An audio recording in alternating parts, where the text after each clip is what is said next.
tree, on a hill, lived a bird that would not sleep. "I'm not tired," Bird said, as the sun turned pink and the sky turned dark. "Sleep," said the sun. "You need your rest. Now close your eyes, get in your nest." "But I'm not tired." I'm not tired. Huh? What is it? "Sleep," said the moon. "Now, I mean that. You're a little bird. You're not a bat." "I'm not tired," Bird said with a yawn, and the owl woke up, and the stars came out.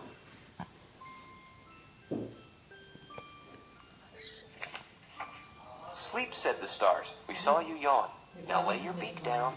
Don't wake till dawn." "I'm not tired," Bird said one time more, and he closed his eyes and began to snore.